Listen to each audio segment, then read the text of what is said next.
Carol Covin. Some of you may have seen me before. In this era of superheroes, I've given myself a new name. I am now Captain Shakes-a-Lot. Within a few minutes, you will have figured out what my superpower is. My left hand trembles. So I can't play poker anymore, because when I get excited, it trembles even more. No one will bet against me when I have a royal flush. But I can do other things with this superpower. I could be a bird caller, specializing in woodpeckers.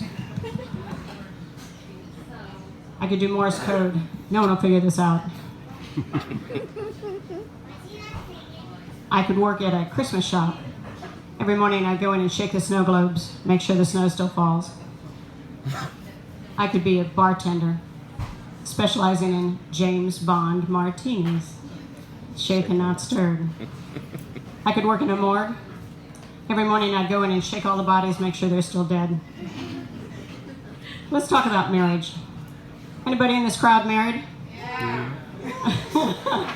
A few enthusiastic married couples. I've been married 49 years. Woo! Thank you. Thank you.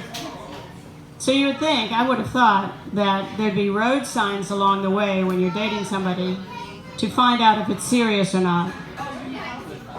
I was clueless, so I didn't there were road signs, I just didn't recognize them. So let me go back now in time and share a few of those road signs with you. Mom, car, and engagement. So Mom, the first clue is, if you start thinking about meeting his mom, you are serious. When I met my then boyfriend, his name was Dave. We were at Michigan State. But all of his friends called him Georgia, because when he went to school, he was from Georgia, he had a southern accent, so they all called him Georgia. And I'm thinking to myself, I am not going to call this guy Georgia in front of his mom. So obviously, that was a clue. I was already thinking about meeting his mom.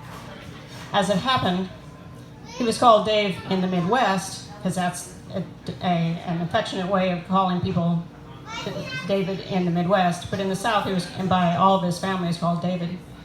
I couldn't get that straight. I couldn't figure out which name I should be calling him, because I didn't want to change it depending on whether we're in the Midwest or in the South, or around his family or around strangers. So I didn't call him anything.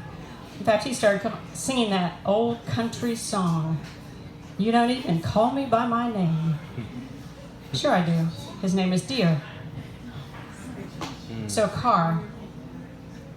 You will know in a relationship is getting serious if the guy brings you along on milestone activities.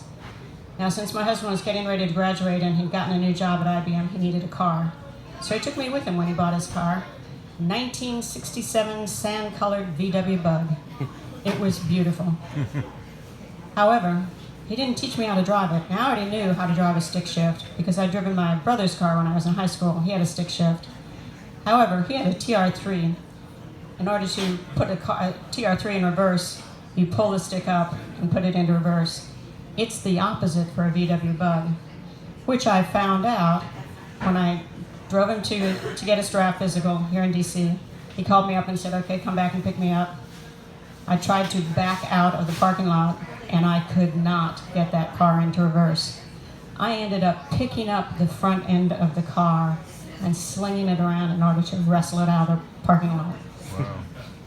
I got lost a few times on the way to picking him up.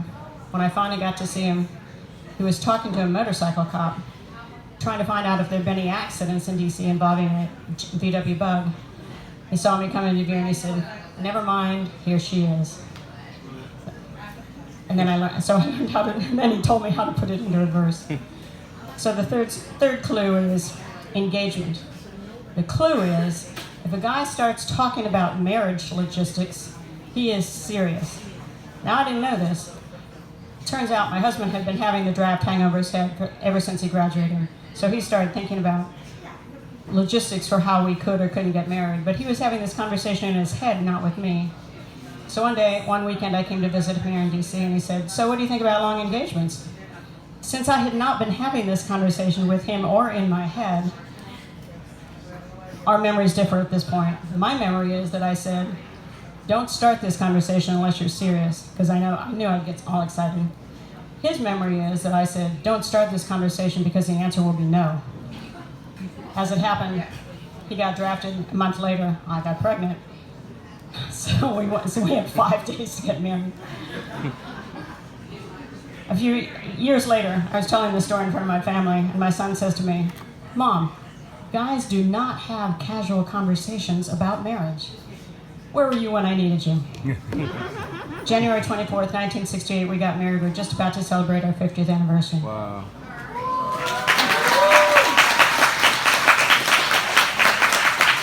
Thank you very much. I've written a book, Who Gets to Name Grandma? It's available at Amazon, of course. It's available at Prospero's around the corner. You can find me on Facebook, on YouTube. My name is Carol Covin, C-O-V as in victory, I-N. Thank you very much.